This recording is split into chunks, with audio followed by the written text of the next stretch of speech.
Hi, my name is Myra Cagete and welcome to a new English tutorial video. Anong pagkakaiba ng price at prize? Yan ang pag-uusapan natin sa lesson na ito. Listen carefully because there will be a quiz at the end of the video.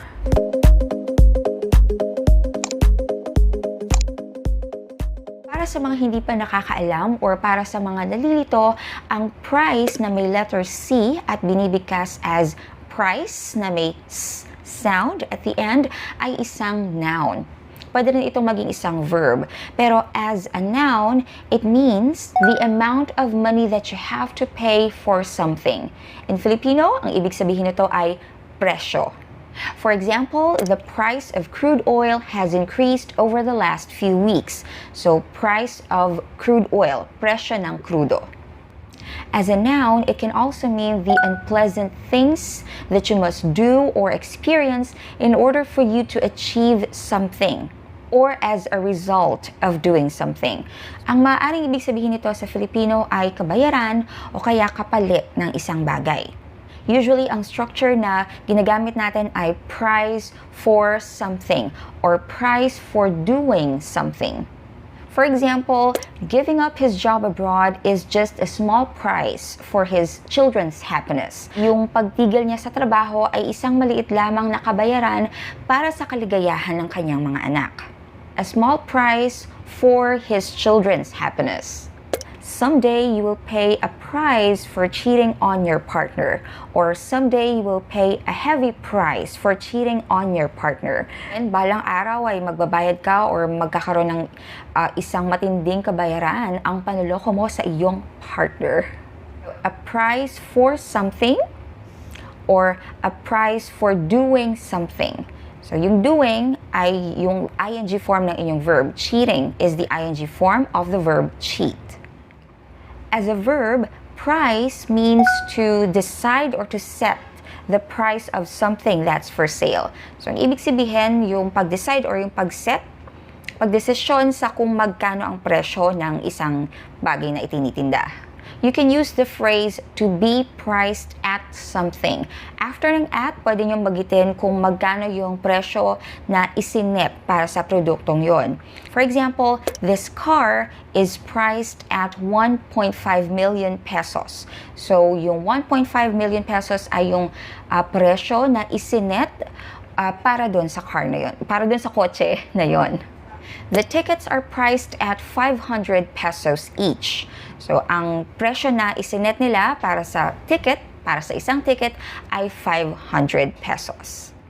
Now, yung prize naman with the letter Z at binibigkas as prize with a Z sound at the end ay isang noun. It means an award that is given to someone who wins a competition or a contest, a race. Ang ibig sabihin niyan sa Filipino ay premyo. For example, the grand prize is a family trip to Hawaii. Or in this year's competition, you can win a prize worth 1 million pesos. Prize can also be a verb. It means to think that someone or something is very important or valuable. When you prize something, it means that you greatly value it. For example, a lot of people say that the Japanese prize personal relationships in doing business. Sa sentence na to, ang ibig sabihin ng prize is greatly value. Ang ibig sabihin, the Japanese greatly value personal relationships in doing business. Ang prize as a verb ay hindi karaniwang ginagamit. Now let's start the quiz. Complete the following sentences using prize or prize. Number 1, he won a blank in a singing competition. Prize or prize?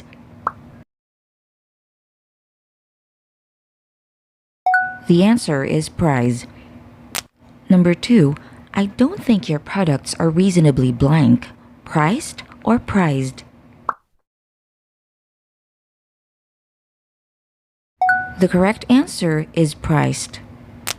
Number 3, eyes on the blank violet. Prize or prize? The answer is prize.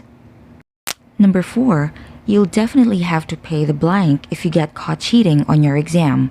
Prize or prize?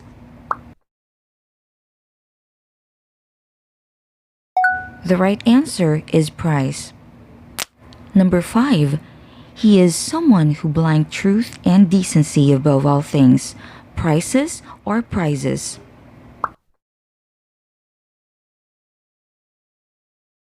The answer is prizes. Number 6. This is the blank you have to pay for not doing your part as a parent. Price or prize?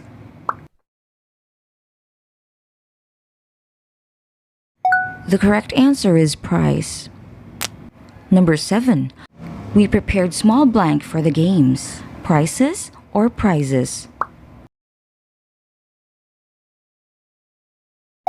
The answer is prizes.